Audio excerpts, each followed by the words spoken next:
전능하사 천지를 만드신 하나님 아버지를 내가 믿사오며 그 외아들 우리 주 예수 그리스도를 믿사오니 이는 성령으로 잉태하사 동정녀 마리아에게 나시고 본디오 빌라도에게 고난을 받으사 십자가에 못 박혀 죽으시고 장사한 지 사흘 만에 죽은 자 가운데서 다시 살아나시며 하늘에 오르사 전능하신 하나님 우편에 앉아 계시다가 저리로서 산자와 죽은 자를 심판하러 오시리라. 성령을 믿사오며 거룩한 공예와 성도가 서로 교통하는 것과 죄를 사하여 주시는 것과 몸이 다시 사는 것과 영원히 사는 것을 믿사옵나이다. 아멘. 함께 찬양하겠습니다. 427장입니다. 찬송가 427장 1절과 4절, 5절 이렇게 함께 찬양하겠습니다. 찬송가 427장 1절, 4절, 5절 마음 가난한 사람 복이 있나니 천국이 그들의 것임이요 늘에 통하느니 복이 있나니 그들이 위로 아들이라 화평케 하느니 복이 있나니 그들이 하나님 아들이요 핍박을 받네 복이 있나니 천국이 그들의 것임이라 주 위에 욕보면 복이 있나니 하늘의 큰 상을 받으리라 성부와 성자와 성령께 영광 영원히 돌리세 할렐루야 아멘.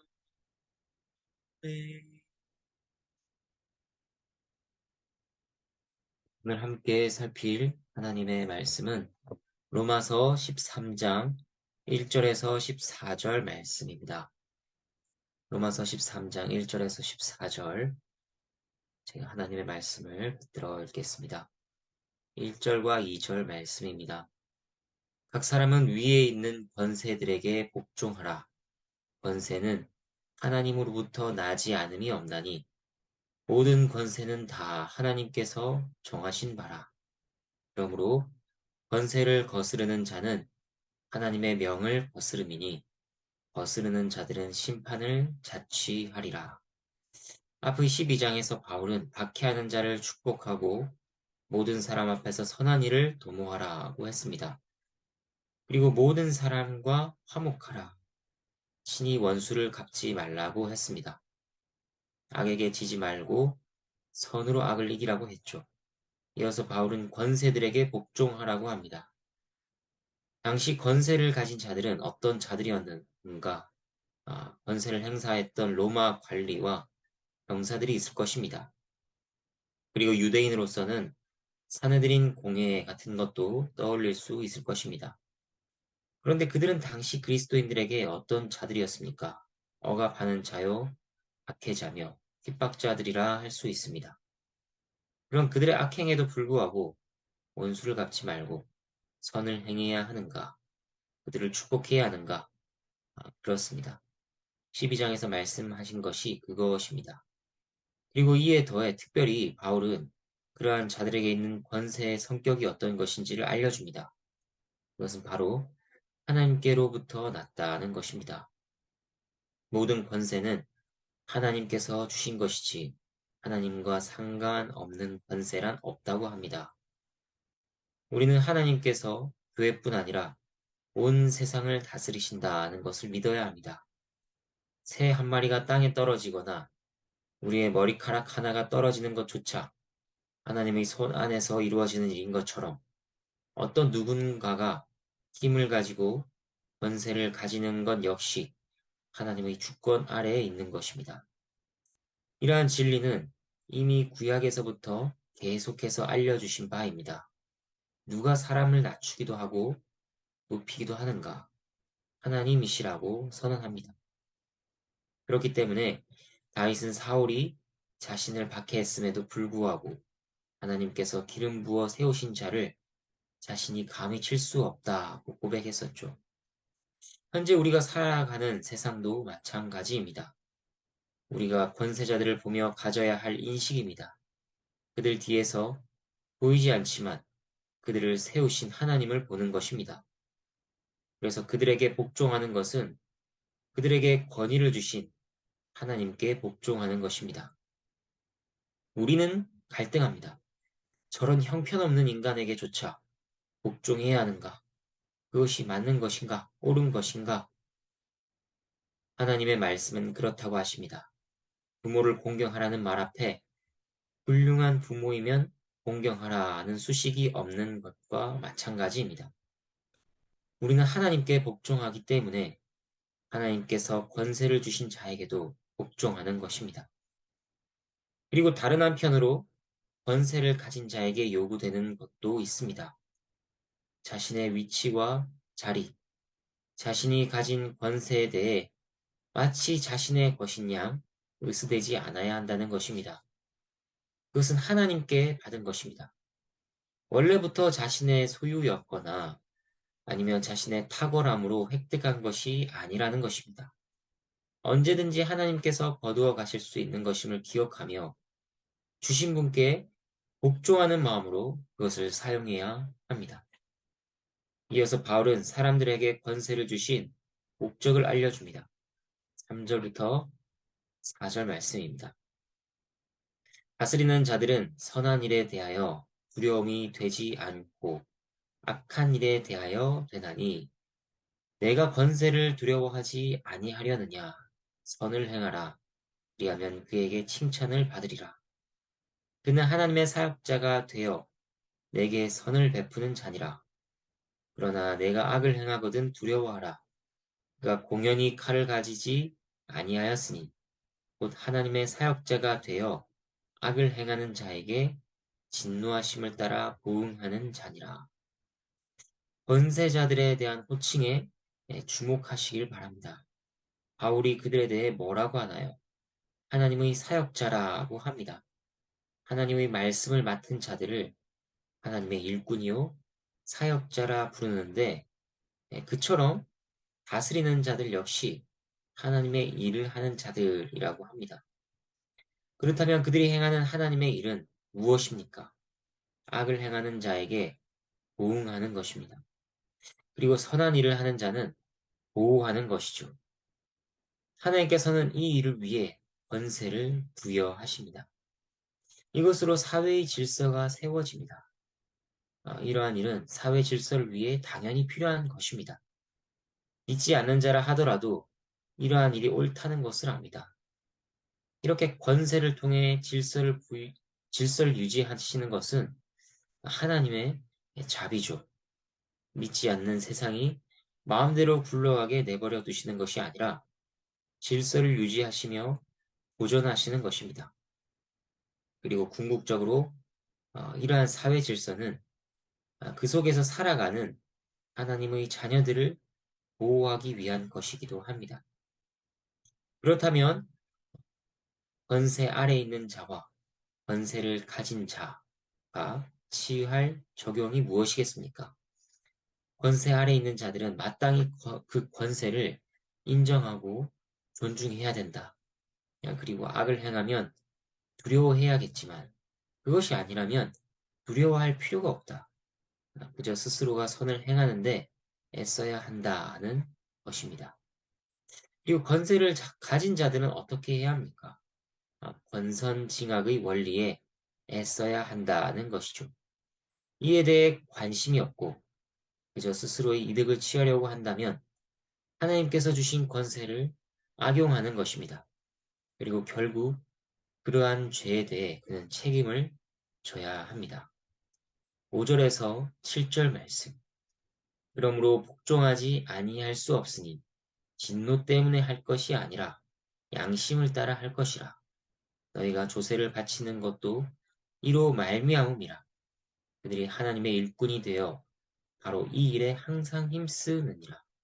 모든 자에게 줄 것을 주되 조세를 받을 자에게 조세를 바치고 관세를 받을 자에게 관세를 바치고 두려워할 자를 두려워하며 존경할 자를 존경하라. 하나님의 말씀입니다. 복종은 어쩔 수 없어서 하는 것이 아니라고 합니다. 너희 양심이 다스리는 일의 필요성과 그에 대한 수고를 알지 않는가. 그러니 복종하라고 합니다. 하지만 이 복종은 무조건적인 것이 아닙니다. 복종하지 않을 경우도 있습니다. 5절, 그러므로라고 합니다. 4절에서 하나님의 사역자로서 행하기 때문에 5절, 그러므로 복종하지 아니할 수 없으니라고 말씀하고 있습니다. 그렇기 때문에 하나님의 사역자가 해야 할 일을 하지 않고 반대로 진리를 거스른다면 우리는 복종하지 않을 수 있습니다. 베드로와 요한이 그랬습니다. 복음 전하는 것을 사내들인 공회가 금지하자 그것을 거부했습니다. 사도행전 4장 19절 너희 말을 듣는 것이 하나님의 말씀을 듣는 것보다 옳은가 판단하라. 우리의 복종이라고 하는 것은 하나님과 진리에 근거한 복종이지 무조건적인 것이 아니라 하는 것입니다. 그리고 여기서 특별히 조세에 대해서도 다루고 있습니다. 조세는 복종의 구체적인 예로서 나옵니다. 하나님께 복종하는가? 그렇다면 네가 세우신 자들에게 복종하라. 그 복종이 어떻게 나타나는가? 조세를 바치는 것이라는 겁니다. 조세를 바치는 동기가 바뀝니다. 우리도 마찬가지입니다. 세금을 바치는 것에 동기가 무엇이냐? 두려움이나 어쩔 수 없어서가 아니라 그들을 통해 일하시는 하나님을 공경하기 때문인 것입니다. 그래서 7절은 속마음의 문제까지 들어갑니다. 다스리는 자들에게 단지 겉으로 조세를 바치고 복종하는 척만 하는 것이 아니라 공경하고 존경하는 마음까지 가지는 것이 하나님께 복종하는 것이라고 합니다. 8절 말씀입니다. 피차 사랑의 빛 외에는 아무에게든지 아무 빛도 지지 말라. 남을 사랑하는 자는 율법을 다 이루었느니라. 갑자기 빚 얘기로 넘어갑니다. 이 말씀은 돈을 빚지지 말라는 것으로 볼 수 있습니다. 하지만 빚은 의무로 번역할 수도 있습니다.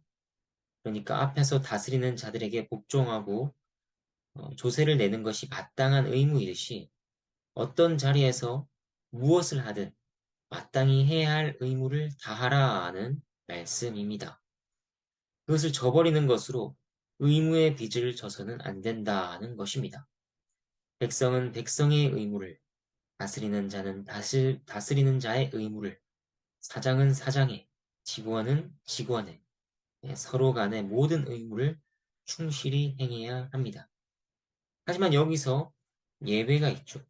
사랑의 빚이라고 합니다. 사랑에 있어서는 그 원리가 달라집니다. 어떻게 달라질까요? 먼저 사랑이 아닌 것들을 생각해 보겠습니다. 그것들은 상호 간에 주고받는 것이 마땅하게 짝을 이룬다고 할 수 있습니다. 다스리는 자는 다스리는 수고를 백의 수치로 한다면 다스림을 받는 자는 그에 대해 백의 주세나 의무를 다합니다. 사장과 직원도 마찬가지입니다. 상호 간에 마땅히 주고받아야 할 의무를 행합니다. 하지만 사랑은 그렇지 않습니다. 사랑은 100을 주고 나서 100 줬으니 너도 나에게 100을 돌려달라. 너에게 그런 의무가 있다. 요구하지 않습니다. 사랑을 100 받은 사람도 그렇습니다. 100을 받았지만 50으로 돌려줄 수도 있고 200으로 돌려줄 수도 있고 자유로운 것입니다. 그런데 시간이 지나면서 어떻게 되나요? 받은 사랑은 많고 베푼 사랑은 적어서 어쩔 수 없이 우리는 사랑의 빚만 가지게 되는 것입니다. 그래서 8절을 다시 표현하면 이렇습니다. 누구든 마땅히 행할 의무를 저버리지 마라. 그러나 서로 사랑하는 것은 마땅한 바를 넘어서는 것이니 율법을 다 이루는 것이다. 이렇게 마땅한 바를 넘어 사랑하는 것이 하나님의 자녀들이 드리는 영적 예배입니다. 바울은 다시 말합니다. 사랑에 대해서 9절, 10절 말씀. 간음하지 말라. 살인하지 말라. 도둑질하지 말라. 탐내지 말라. 한 것과 그 외에 다른 계명이 있을지라도 내 이웃을 내 자신과 같이 사랑하라 하신 그 말씀 가운데 다 들었느니라. 사랑은 이웃에게 악을 행하지 아니하나니 그러므로 사랑은 율법의 완성이라. 하나님의 말씀입니다. 하나님께 감사합니다. 계명들은 우리가 얼마나 다양하게 이웃에게 악을 행하는지를 알려줍니다. 그러니 남에게 피해를 끼치지 않도록 애써야 하는가? 이는 물론이요. 악을 행하지 않는 것을 넘어 자신과 같이 사랑하는 데까지 우리는 나아가야 합니다. 금지하시는 명령들이라 할지라도 그 바탕에는 적극적인 사랑이 깔려 있습니다. 예를 들어 살인하지 말라 하신 것에는 더 나아가 생명을 살리라. 육신의 생명뿐 아니라 영혼의 생명을 위해 살아가라는 명령이 깔려 있습니다. 도둑질하지 말라는 것에도 마찬가지입니다. 사람들을 부욕해 하도록 애쓰라. 육신뿐 아니라 영혼까지도 부욕해 하도록 애쓰라 하는 명령이 깔려 있습니다. 모든 계명은 사랑으로 해석되며 사랑 안에 모든 계명이 들어있는 것입니다. 이러한 사랑의 실천을 붙돋기 위해 바울은 말합니다. 11절부터 14절 말씀. 또한 너희가 이 시기를 알거니와 자다가 깰 때가 벌써 되었으니 이는 이제 우리의 구원이 처음 믿을 때보다 가까웠음이라. 밤이 깊고 낮이 가까웠으니 그러므로 우리가 어둠의 일을 벗고 빛의 갑옷을 입자. 낮에와 같이 단정히 행하고 방탕하거나 술 취하지 말며 음란하거나 호색하지 말며 다투거나 시기하지 말고 오직 주 예수 그리스도로 옷 입고 정욕을 위하여 육신의 일을 도모하지 말라. 하나님의 말씀입니다. 바울이 보게 하는 것은 무엇입니까? 종말입니다. 우리의 구원이 가까운 것을 보는 자는 아무렇게나 살지 않습니다. 이것은 개인의 종말과 그리스도의 재림 두 측면에서 생각해 볼 수 있습니다. 먼저 우리 개인에게 적용해 보면 우리는 어떻습니까? 우리는 점점 죽어가는 자들이라고 할 수 있습니다. 날이 갈수록 죽음의 한 걸음 더 나아갑니다. 인생의 밤은 계속해서 깊어져 갑니다. 우리의 육신이 가장 약할 때도 바로 죽기 직전일 것입니다. 그러나 해가 뜨자마자 가장 짙은 어둠이 물러가듯이 우리의 죽음은 무엇인가요? 곧장 복되며 영원한 낙원으로 우리를 이끌고 갈 것입니다. 그러니까 우리의 생명은 점점 어두워짐과 동시에 점점 더 낮을 향해 걸어가고 있는 중인 것입니다. 인류의 역사도 마찬가지입니다. 인류는 갈수록 더욱더 주님을 떠나 악을 향해 달려갈 것입니다. 그리스도에 대한 무지는 점점 더 땅을 덮을 것입니다. 그러나 동시에 모든 것을 바로잡으시며 새롭게 하실 주님의 재림도 가까워지고 있는 것입니다. 우리가 이것을 믿는다면 어떻게 살아야겠는가? 영원하지도 않을 이 땅과 육신의 정욕을 위해 살 것이냐? 아니면 하늘에 속한 자로 곧 맞이할 영광에 걸맞게 살 것이냐? 아침을 맞고 낮을 사는 것처럼 천국의 백성처럼 살라 하는 것입니다. 말씀을 정리하겠습니다. 하나님께 복종하는 마음이 하나님께서 세우신 자에게 마땅한 의무를 행하게 합니다. 우리는 모든 마땅한 의무에 충실해야 합니다. 그리고 의무를 넘어 사랑하는 데까지 나아가야 합니다. 끝과 새로운 시작이 머지 않았습니다. 우리는 이것을 기억하며 이것을 준비하기 위해 오직 빛의 갑옷이 되시는 그리스도로 옷 입어야 합니다. 함께 말씀을 놓고 기도하도록 하겠습니다. 하나님 아버지, 감사를 드립니다.